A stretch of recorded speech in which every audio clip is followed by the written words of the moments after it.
Good people. Hope everybody's well out there. You know what it is. Welcome back to the Onyx Report. Black Masculinist news for the day. It's good people. I'm listening here. What's happening? He was the first. Shout out. Cynical, Ron, Mr. Meach. What's happening? Hybrid. Always good to see you. Barry. What's the word, y'all? Yeah. Got one I wanted to get into. Try and make sure my sound is right. So ran across this and I thought it was important to put it on the table because it's not something you hear much about very often. Uh, Electrician, what's happening? Busy Mike, uh, Queen Kalila, good to see you. Hope the fam is doing well. Yeah. So you see what it is. We're dealing with a topic that most people don't even generally think about as it relates to men.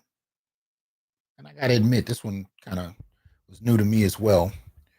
I didn't realize to what extent men grapple with this. I think I experienced, a very minor version of it, but I've seen men grapple with it. But I didn't know what it was, and I didn't realize it was a thing. Apparently it is. We're talking about postpartum, And the interesting thing about postpartum, because I post a lot on social media about the black family. And I tend to focus a lot on mothers, women, and I do that specifically because we seem to have this inability to treat women like human beings. We attribute all the negative aspects of human beingness to men and boys, and we act like women don't participate in those things because they're ethereal creatures that are inherently good, and men just kind of possess the worst of the human capacity, and that's kind of the end of it. But what we're actually finding is that women possess as much of the negative qualities of human beingness as men do. And so I tend to post on that. And whenever I post on a mother who has drowned or killed her child, tossed a newborn into a trash can, driven kids into a lake, dismembered children, left them in bags and trunks for months until they were mummified. Whenever I post on those kind of things, I would say the first response I tend to get from people more than anything is she must be going through postpartum, right? That seems to be like a go-to response. Um, what's up, Charles, Freddie, Malika? What's going on, good brother? Um, and I find it interesting that that's such a go-to when it comes to because I've been saying this for years. We don't really know how to hold women accountable. We don't know how to account for female acts of evil. We just tend to dismiss it, or we look for the closest man or male, avatar that must have influenced her to do it. That's what we generally do. Women at the end of the day aren't accountable. And we already know they're sentenced about 65% less for the same crimes as men. So that being said, um, postpartum seems to be a comfortable go-to. But when we look at cases where fathers, especially new fathers, may have committed heinous acts against their family, I don't think I have ever once heard somebody say he might have been suffering from postpartum. It is generally fully on men to be held accountable for their actions. And here's the thing, I'm not sure if I'm necessarily against that, but what I will say is if you're going to hold if you're going to hold men completely responsible for their actions, and you're not going to look into the things that may have influenced them in the most tragic of situations, then keep that same energy when you're talking about any other group. Otherwise, if you're gonna make the effort to humanize somebody, even when they've done something heinous, then keep that same energy again when you're looking at men, most particularly black men. So we got about 30 people in here. I'm not going to be up here long, but I do hope you'll support the channel. Like, share, you know, donate, join, all that good stuff. Or you can go on to Patreon and you can support the channel monthly from there, or support the Institute for Black Male Studies. You can do either one of those from Patreon. But please support the channel so we can keep this going. Like I said, this one's going to be a short hit. You know, I've been doing these for the last week, and I think I'm going to keep doing them.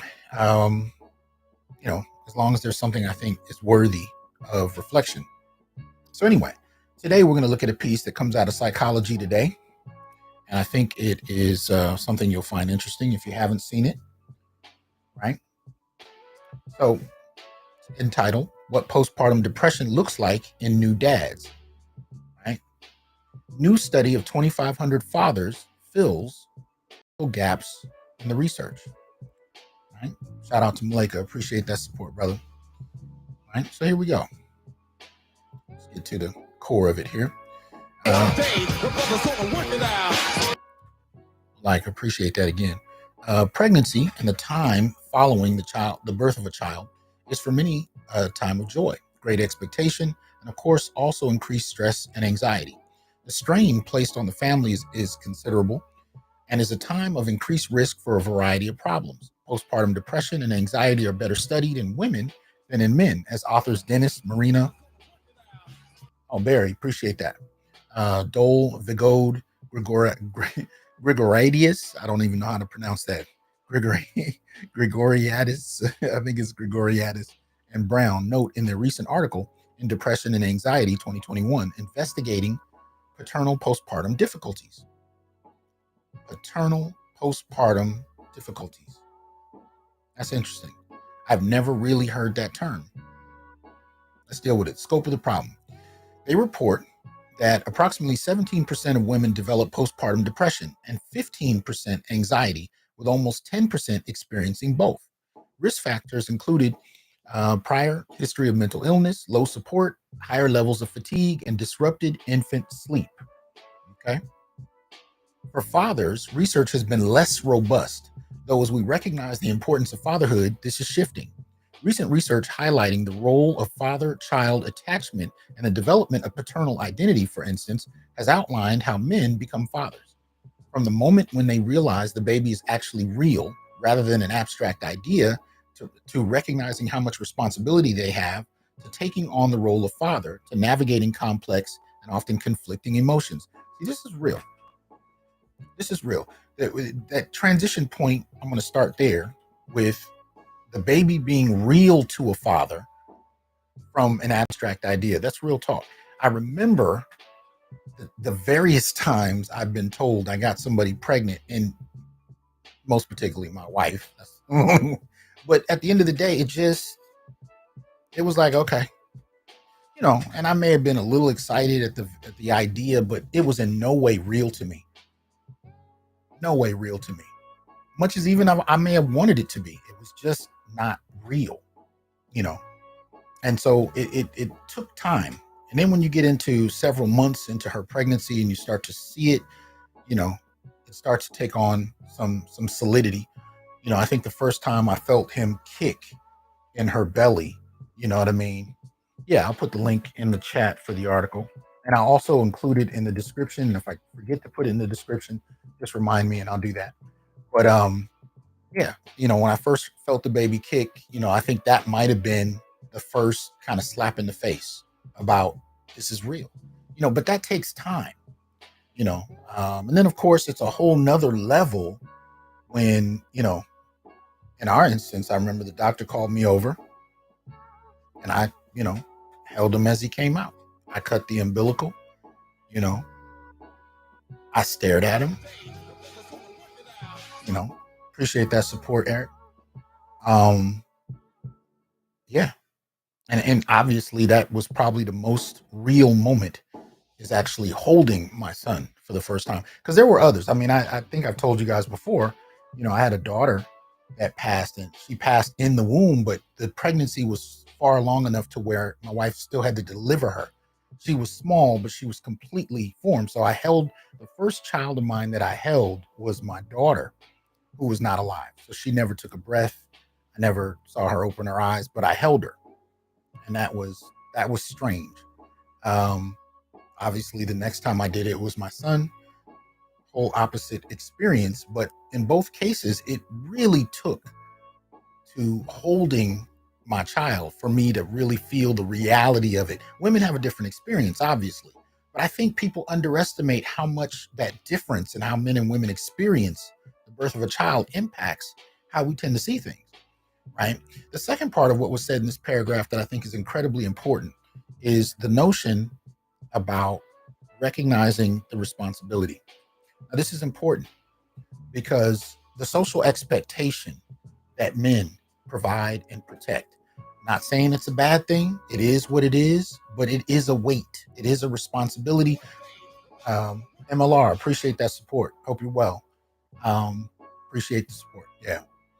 But, the weight of that, especially when you're raised by a single mother, it's not something you've actually seen do. You have a lot of black men that are acting something out that they've always wanted, acting out something they believe, but not necessarily something they've ever seen. And by the time my son was born, I was still a graduate student, halfway through my doctorate, working multiple jobs, trying to keep the lights on, all that good stuff. I had a lot of promise, you know, but it is what it is. And so the weight of that responsibility, the weight of looking at, this child and my wife, there's actually a picture, and I'll see if I can find it. I haven't thought about it in a couple of years, but I remember when it really fully hit me. It was a few months later, actually, when the whole notion of being the foundation of a family, when it really hit me. I was up writing a paper. It was like 3 a.m. on a weekday, writing a paper. I had to go to work, and then I had to go to class, and I wouldn't get home until 10, 11 at night. And my son was, he was still, just a couple months old. And I walked into the bedroom, and my son and my wife were asleep. And I took a picture, and I didn't know why at the time. Something just made me do it. But I took a picture at that moment of both of them sleeping. And I think that was the real moment when I realized that no matter what people said, no matter what my wife said, I was responsible for both of them. And that was a weight that I had never fully understood. I got it in an abstract intellectual way, but everything from the heat to the lights to the food in the fridge to my child being in a safe environment to school, college, everything you can think of related to what is supposed to provide security and support for a family. That was the moment when it all hit me more than anything. And that tends to be how it happens. It's not etched in stone. It hits each man a different way, if it hits at all. Appreciate that support, John. It hits differently for each man. If it hits, as I said, if it hits at all. Some men, it may not. But when it does, you can't always predict when it does. And for me, it happened in chapters. It happened to increasing degrees. And there was stress, obviously, with that. I wondered if I could do it. Again, I'd never seen it. I heard about it. I talked about it. I'd read about it. I'd lectured about it. I've attended lectures about it. And of course, nationalist discussions about the importance of holding down the family and what black men have to do. I got all of that. And I didn't disagree with it. It just, the weight of it is a whole different matter. I mean, it really is akin to thinking about bench pressing 300 pounds and then the first time you actually bench press 300 pounds. Or even before that, the first time you put your hands on a barbell with weight on it and you lift it and you realize this is not an idea. This is something that is real. It is in your hands and it can kill you if you are irresponsible. You know what I mean? It's the weight of that. So then the paragraph continues to go to taking on the role of father, to navigating complex and often conflicting emotions. That's real talk. That's real talk. Again, I had ideas about what my role was as father. And then you have to test those ideas against the reality. There was a time where I believed that, especially for sons, you needed to prepare them for war. And part of me still agrees with that. Another part of me had an opposite experience watching, this child who did not know how to lie yet. He did not know what manipulation was yet. He just knew what he wanted. His instincts told him what he needed. He didn't know how to communicate it other than crying. You're holding innocence. And if you've never really seen innocence, or you've lived in an environment where there's been so much corruption, innocence is a foreign thing to you. Holding your own child for the first time will teach you, like nothing else, what innocence is. And then I started to wonder if my job as a Black father was to make sure my son actually did have a childhood.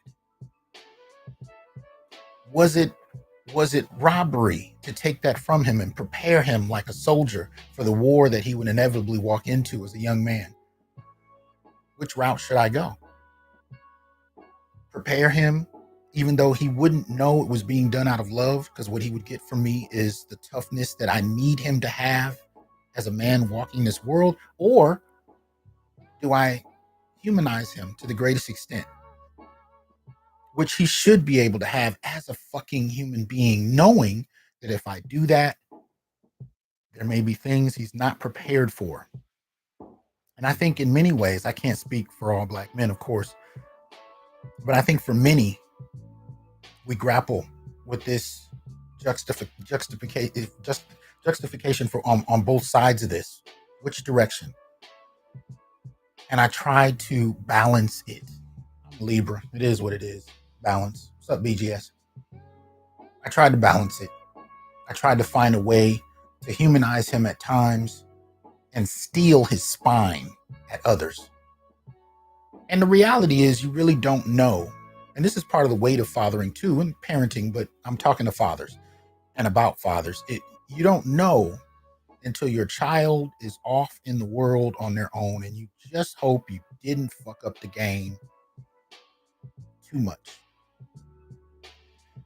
Too many parents don't find out the mistakes they make until their children can articulate them, and sometimes that's decades later. I know I had some choice words for my parents, and by the time I shared them, there was a great deal of surprise, because you can't articulate it well when you're going through it. So anyway, all that said, you just hope that you haven't damaged your child in preparing them for the world, preparing their humanity, and at the same time preparing their inhumanity, especially for boys. Again, preparing for them, trying to get him to a point where he can shut down when he needs to. This is something I had to teach myself. There were times where nobody gave a damn about my humanity. I mean, I can tell you about, being, I think I was 15, thrown over a police car, 8 cars driving up with cops pulling guns on me, all because they thought I was somebody that robbed a Domino's pizza 2 cities over 2 weeks prior. I'm across the street from high school, going to school in the morning.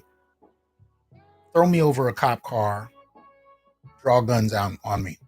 In retrospect, I really believed it was a cop who didn't like the fact that he didn't like a girlfriend that I had at the time. This is 9th or 10th grade. I was at Santa Clara High. I had a girlfriend she had a car. That was a big deal, right? She would drive over from her high school, pick me up for lunch. He didn't like it. And I think he was behind it. But anyway, either way, I never found out. I never told my mother. But that was a moment, right? I had never had so many cops with guns drawn on me. I'd never actually held a gun. And yet I have them drawn on me. 10 minutes later, I'm sitting in class, math, like nothing happened. And there's a degree of being able to switch off that you almost have to do to function. I had to learn that in order to get through the goddamn day, let alone the rest of the semester, the year, so on and so forth. How do I teach my son that? Can I teach my son that? And I would argue that one of the things that may cause postpartum for some men is the reality of all of those, as it says in the article, complex and conflicting emotions. That's a generic way of saying there are so many nuances to what's expected of you and what you expect of yourself as a father. And this thing, you don't often know what you expect of yourself. You think you do, but you don't know what you expect of yourself as a father until you have a child. It's the same thing with marriage. I tend to find this to be the case, and I learned it myself. I did it myself. When you get married, you don't know what you believe about marriage until you're married. Women think they know what they believe about marriage. It's not until you get married that you find out what both of you believe. I've seen women quit six-figure jobs, even though they were married to men that were making five figures, mid to low to mid five figures, come home, quit their jobs without saying anything, and expect six-figure lifestyles simply because they subconsciously always believe that men need to be the primary breadwinners that provide this magical reality. And even though she knew consciously she married a man that couldn't afford it, subconsciously, it's not what she believed. Quit her job, came home, didn't even tell him, didn't think to tell him. For her, it was just on automatic.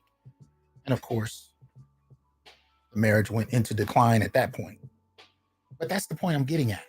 There are so many pressures, so many social expectations that you often don't even know what they are in yourself until you're in the situation.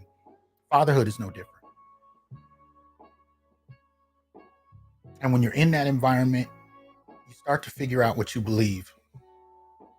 You think you know what you believe. You may have even studied it and written about it, but still, that's nothing like being in it and having a child looking at you hungry when you're holding a stack of bills that you ain't figured out how to pay yet.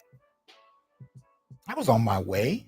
I mean, I was developing. I was a young man in school. I had jobs that paid okay, but the reality was I wasn't stable yet. Now I got this child and this wife, and I handled it.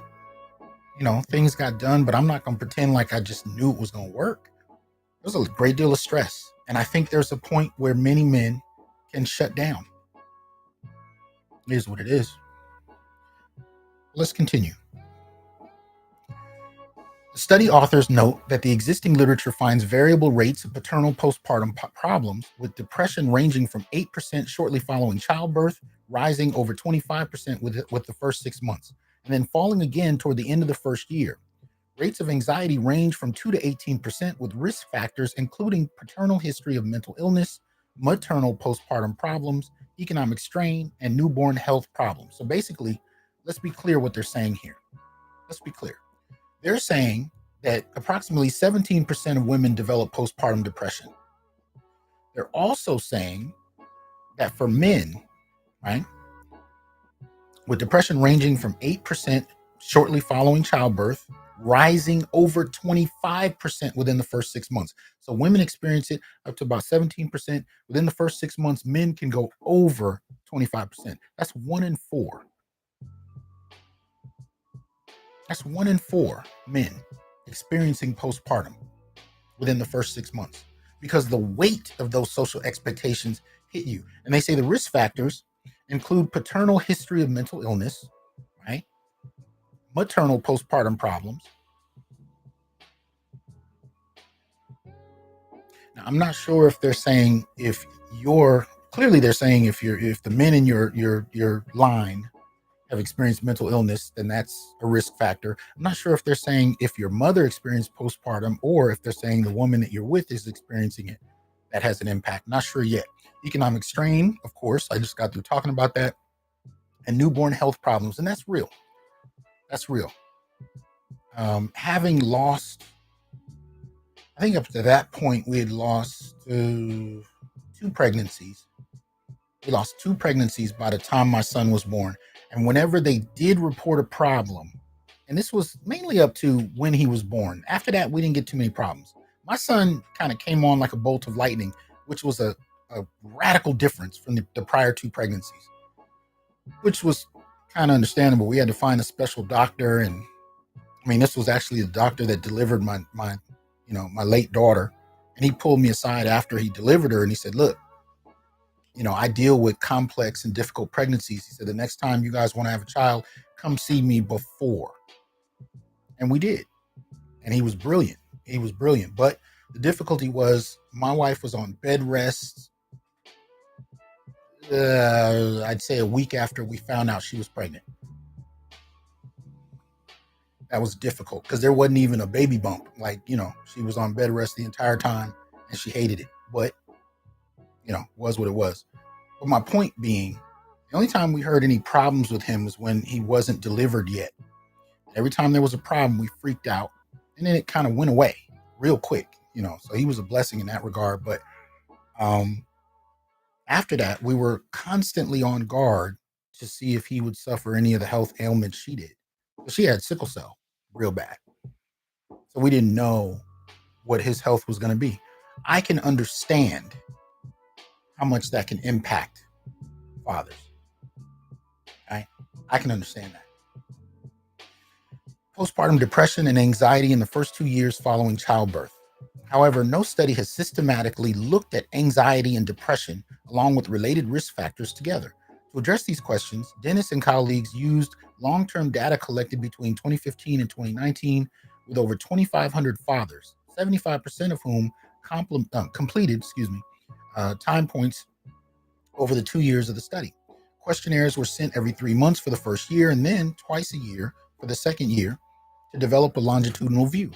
Although not all fathers completed all time points, the pooled data were analyzed to draw valid conclusions about the overall population. Measures included the Edinburgh Postnatal Depression Scale, subscales of the State Trait Anxiety Inventory, and 6 domains potential risk factors based on existing research. Number 1, demographic factors. Number 2, pregnancy-related factors. Number 3, psychiatric and substance and alcohol abuse problems, paternal childhood adversity. Number 5, perceived quality of relationship and support with their partners. And number 6, parent and baby related factors. Each of these 6 domains included a number of relevant subfactors. For example, under parent-child relationship, there was breastfeeding quality, co-sleeping, parental sleep quality, parental satisfaction, parental role alienation, and outside child care support. I can say for parental role orientation, I don't know why I said alienation. Well, I do know why I'm about to say so, but I should have read parental role orientation.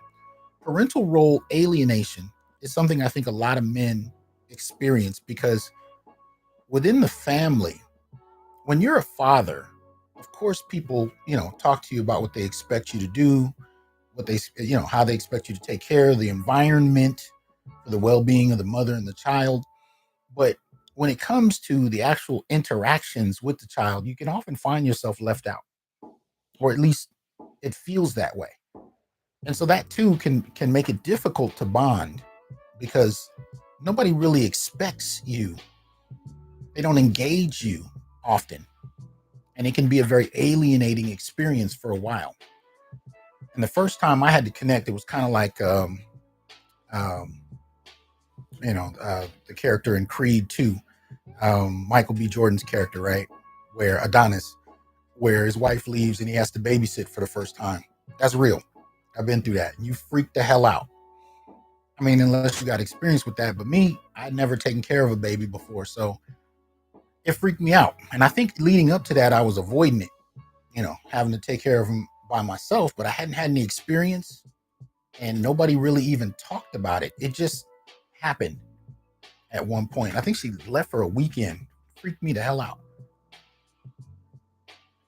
But for some of you about to be new fathers, there was a class at the hospital that we had my son at, and it was 4 fathers. It was by fathers, 4 fathers. And I was taking that class and it helped. Everything from how to put a child to sleep, feed, all that kind of stuff. It helped, but it still is no substitute for actually doing it. But anyway, they found that in the first year, 569 fathers reported mild to moderate co-occurring anxiety and depression. Real talk. In the second year, 323 fathers reported mild to moderate depression and anxiety. 3% of fathers reported more severe symptoms, which tended to start within the first year and persist into the second year. Depression rates started at 4%, rose to over 11 within 3 months, and then leveled off around 10% over the remainder of the study period. Anxiety followed a similar pattern, starting lower at 8.8%, rising over 20% over 3 to 6 months, and then leveling out at 20.4% at the 24-month study endpoint. Risk factors for co-occurring depression and anxiety included low or fair perceived infant health within the first 4 weeks, right? So the more healthy the child, the better you can cope with what's going on, lower your depression and anxiety. A prior paternal depression history, elevated paternal anxiety during the pregnancy, a history of intimate partner violence, a need for greater guidance, and prior history of paternal attention deficit / hyperactivity disorder. Yeah. Protective factors included better partner alliance and adjustment. Now that's real.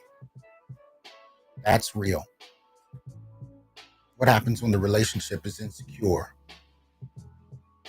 What happens when there isn't good partner alliance and adjustment to the new situation? Whatever problems you had beforehand definitely get magnified. Better social integration, greater attachment, more hours of uninterrupted sleep. Good luck with that one. And higher paternal satisfaction. Risk and protective factors were similar for the first and second years, with differences in the second year, including financial strain as a risk factor and loss of significance of uninterrupted sleep as a protective factor. Now, financial strain is real, especially for Black households, Black income. We talked about this in prior years. You know, we talk about multiple incomes for Black households. I think the data still pretty much holds true despite the pandemic. If anything, it's probably gotten a little worse. But at the end of the day, yeah, with multiple incomes, the average Black family,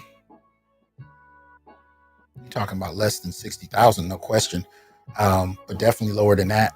Starts at 21,000 for the first 20%, goes up to just below 40,000.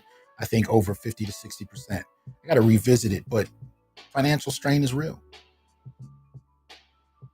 And that 38,000 that your family is living on means very different things depending on where you are. But it generally doesn't mean well-to-do anywhere. So that can definitely add stress. Lessons learned. Postpartum paternal depression and anxiety occur together for a significant percentage of fathers, almost 25% in the first year and almost 10% continuing into the second year following childbirth, on par with rates of maternal depression and anxiety. Many of the risk factors identified could be addressed through psychosocial interventions, including quality of relationship with mother and baby, treatment of prior anxiety, depression, and ADHD, support and sleep-related factors, and recognition of the role of fathers' own childhood adversity during the postpartum period. This is real. This is real.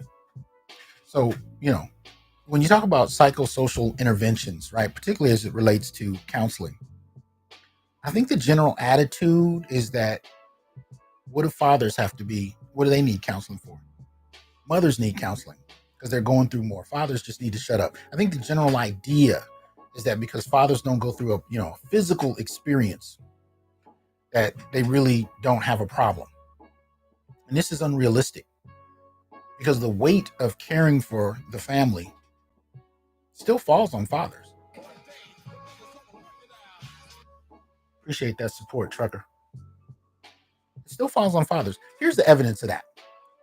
If things are going poorly financially with a family, even if she's the breadwinner, people look at him, especially after the baby. It happens before, but especially after there's a baby. If our lights got cut off, if there were bills that weren't paid, nobody called my wife. They called me. What are you doing? Why aren't the lights on? What's going on with the bill? And I did my best to not borrow shit. Like I'm trying to make this happen because I ain't gonna have it for you next month to pay back, so I got to make it happen myself. Still, I was socialized to think about it in terms of my responsibility. The families on both sides think about it as my responsibility. Why would a father need counseling? Really? Yeah. Yeah, absolutely. Treatment for prior anxiety, of course, that would make things even more difficult. Depression, ADHD, of course, all of that would make it even more difficult. Support and sleep related factors. Now, Sleep related, yeah, support. So usually you come home, or at least this was my experience, and of course she was exhausted and she wanted me to take over after coming from work. And then from there, you both aren't getting any sleep, right? We got used to, I mean, we played white noise late into the night every night. We got used to it just because it gave us a modicum of calm in the house to let him sleep. But the point was, I'd have to come over, take over so she could rest, put him to bed, she'd go to bed, and then I'd be up until 3, 4 working on coursework, dissertation, you name it. So essentially, work and sleep related factors just contributed to making it that much more difficult. I can understand the difficulty of that for fathers, while nobody considers it something you need. I had a boy. I still have him. I'm gonna call him this week. It's his birthday, Wednesday. I remember when he came to the hospital to visit my son for the first time. He brought some Taco Bell, and I remember I met him in the hallway. You know, we greeted each other. Dapped each other up. We were talking. I was telling him about the experience. He pulled me aside and handed me a bag of food. And I said, what's this about? He said, man, you ain't got to tell me. You ain't ate in 2 days, have you? He was right. I hadn't. Didn't even think about it. But the interesting thing about it is nobody thought about it. I didn't even think about it.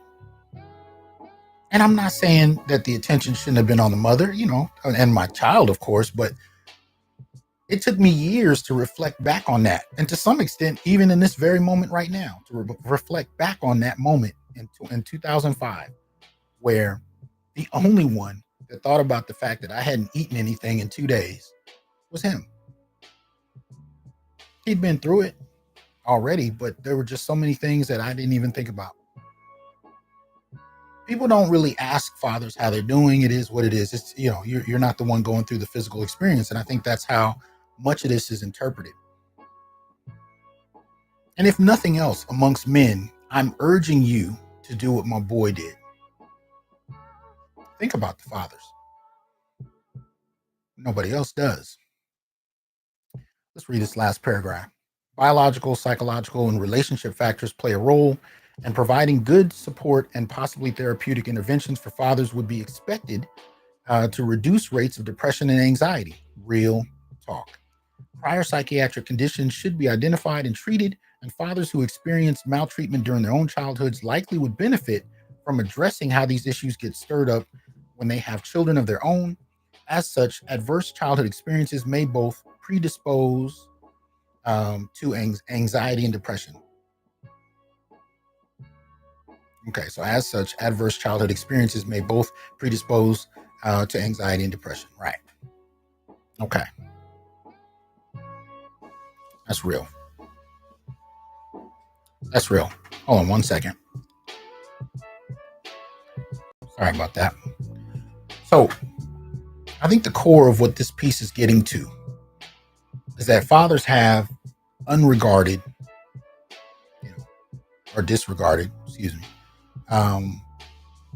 issues that goes into their experience upon the birth of a child, and even to a greater degree than mothers, and can experience postpartum. And I think it's to a greater degree because we don't acknowledge that it exists. This is the same thing I was trying to say last year about the sexual violation of boys. I think it happens to a greater degree, but we don't study it. We don't ask the question about it, and it's not considered as much a taboo. If anything, many women in the Black community consider it a rite of passage that they've inducted boys, or I'd say older girls and women, that they've inducted boys into their sexuality. So because it doesn't have the same kind of stigma it does with girls, even when they're the same age, underage. My argument is it is probably more likely that boys go through this, but we're not socialized to even identify these experiences as something to report. And the aggressors who engage younger boys who are underage along those lines don't think of it as something that is a violation. I more than believe that boys go through. And if you doubt it, you can read Tommy Curry and Ebony Utley's piece, She Touched Me, and you can look at the statistics, which are already fairly alarming. But I think they're probably worse because these things don't get reported. But my main point here is similar to that when it comes to postpartum among men. It's not surprising in one respect that it's probably worse. No, it is worse. According to this study of 2,500 fathers, the rates of postpartum are higher for men than they are women. And that doesn't surprise me because most of us have never associated postpartum with men at all. Mild or extreme, right?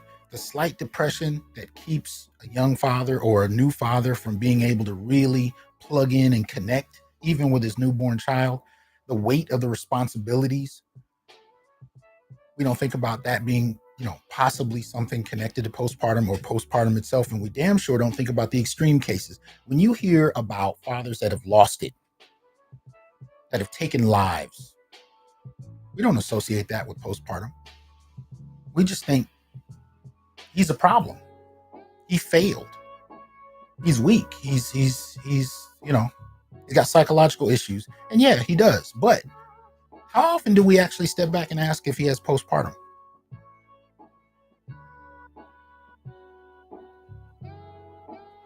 I think the question that I first had when I read this was, if this is happening with issues like, underage sexual violation, it's happening with things like postpartum, how many other things that we don't associate with men and boys afflict them, especially black men and boys, in ways that they're not credited for? How many other things?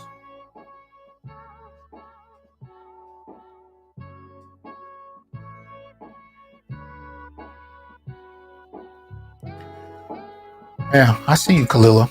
Yeah. Yeah. We don't think of it along those terms. Let me see. Trucker 757 Trucker says, I remember as a kid when the fathers had to watch an infant alone for a long period of time, a grandmother, aunt, or trusted woman would be on the call to assist the father if needed. It's interesting you say that though, because this happened in Creed, and I'm pretty sure it happened with me. There was a point where he was calling his mother and she didn't answer, right? And I'm looking at it and I'm like, woman that age, all that kind of good stuff. She knows her son is at home with a newborn baby for the first time. I don't think that was an accident. There are some that look at it again as a different type of rite of passage for men to learn how to take care of their children by themselves. And again, I'm not saying it's bad or good. I just think it happens. I think they kind of look at it like, men have gotten to walk through pregnancy with ease. So, it's almost kind of a subtle form of punishment that some women do, even elders, he's going to have to learn. He's just got to suck it up. But I think what this piece in Psychology Today forces us to do is examine how the issues that affect women affect men. And maybe discounting how vulnerable men can be going through this is not the best way to approach it. Maybe the best way to approach it is to actually treat them as new parents that need as much support as the one that gave birth. Because if a greater percentage of men experience postpartum and there's no recognition, there's no social consciousness about it. See, we've developed a social awareness about the connection between postpartum and new mothers. There's an awareness. It's our go-to interpretation if she's done something crazy or if she's just been depressed after having a child. That's the first thing many of us go to because we've been conditioned to think of her vulnerability, no matter how heinous what she may do is. We have no such social empathy. We don't have a societal sense of empathy for fathers. And I think that's an interesting thing. I think it contributes to the kind of, I think misandry, it does, but I think even on a lower level, just the disregard for men, the disregard for their experiences, the disregard for what their trials are. I think we have a general disregard because there are so many issues that we haven't even considered asking the question about as far as men are concerned. And I think young men, as well as grown men, have learned that as well. We may even shame ourselves about things that bother us that we've never been told have merit in terms of being considered. We've developed an attitude of suck it up, keep it pushing.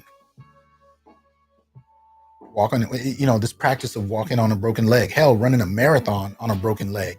That's what I think, that's the coping mechanism men have had to develop. Problem is, it does much more damage in the long run. But anyway, something for you to consider, something I think you'll reflect on, or at least I hope you will. And I'm very interested in hearing more in the comment section about what y'all think about this. I put the link for it in the chat, in the live chat. I will also put it in the description for this article. And I'm curious to know what your experiences may have been in regard to this, what your thoughts are about it. And for fellas who, especially for those in the academy, but for those in general that really are advocates for men, I want you to reference this study. Sample size of 2,500 men over the course of at least over a year. That's relevant. That's important information. I think the larger point it highlights is that men tend to not be acknowledged on a lot of different fronts that directly impact the quality and the well-being of the family. So, hope y'all are well. Take it easy. Look forward to hearing from you in the chat. Peace.